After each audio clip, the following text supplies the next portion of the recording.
But first, right now, as we go to air, Queensland and northern New South Wales are preparing for a major cyclone. It's expected to hit in just 2 days' time. Meteorologists say Cyclone Alfred is a once-in-a-50-year weather event, and there are serious concerns about the impact it'll have. It could wreak serious devastation. Residents could lose power and fresh water for days. 4 million Queenslanders are on high alert. Now, the cyclone is forecast to hit Australian land on Thursday night or Friday morning. The Bureau of Meteorology predicts that its impact would be greatest in Brisbane, the Gold Coast and the Northern Rivers, basically southern Queensland and northern New South Wales. A tropical cyclone watch extends from Sandy Cape in Queensland down to areas just north of Grafton in New South Wales. Now, in those areas, we are likely to see gale force winds developing in the next 24 to 48 hours.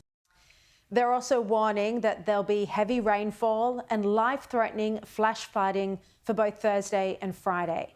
And the wind gusts are predicted to be up to 150 kilometres an hour. There are also warnings that waves could reach 9 metres high, creating dangerous conditions on the water. Now, the Bureau of Meteorology say this will be a Category 2 most likely when it hits Queensland's southeast coast, and families from South Stradbroke Island are already evacuating. Voluntary evacuations are already occurring on South Stradbroke Island as a precaution.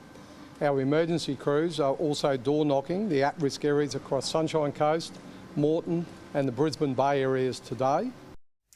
As a result of all of this, there is panic buying in Queensland supermarkets. The Courier Mail reporting that water has sold out in many suburbs and milk and bread are running low.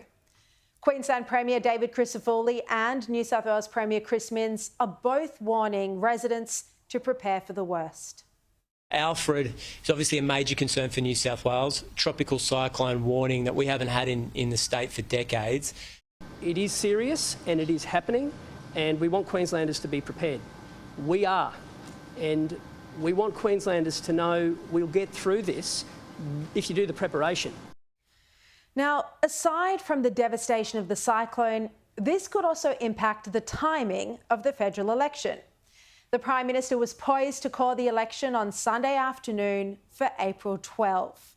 He was expected to head to Yarralumla to see the Governor-General either on Sunday after the WA election on Saturday or on Monday.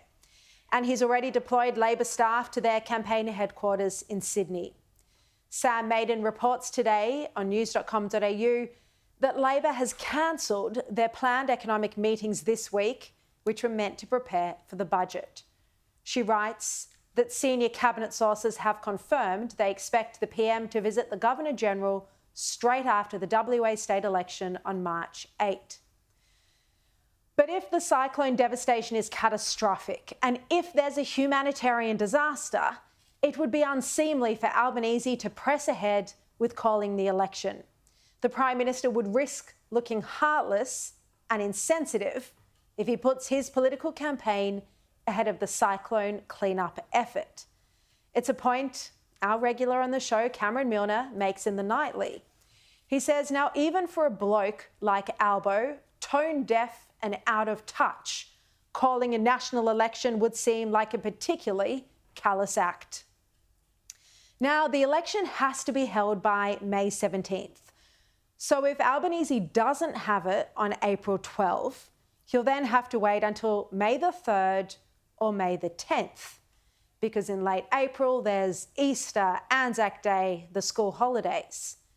Now, having the election in May means that Albanese would have to have a federal budget, and he's not inclined to do that because he's not going to be able to deliver a surplus yet again, not with Labor's level of pre-election spending. Now, Cameron Milner makes the fascinating point that Labor is trying to turn the election campaign into a referendum on Peter Dutton. It's why you're seeing attacks like this. We need leadership with a heart. Peter Dutton represents a cold-hearted, mean-spirited, sometimes just plain nasty response, and that's not going to help people. Seriously, I'll swap my property portfolio with Peter's. I tell you what weakness is. Weakness is not having the guts to come to the National Press Club. Weakness is just saying no to everything before you even see the detail. If Labor is successful in framing the election as a referendum on Peter Dutton, well, they could do better than the polls are expecting them to do at the moment. And this would be a repeat of how Albanese eviscerated Scott Morrison's character. But if the election is a referendum on the cost of living, then Labor's done. Because there's no question Albanese promised to solve the cost of living crisis, and yet every single aspect of life has become more unaffordable under his government.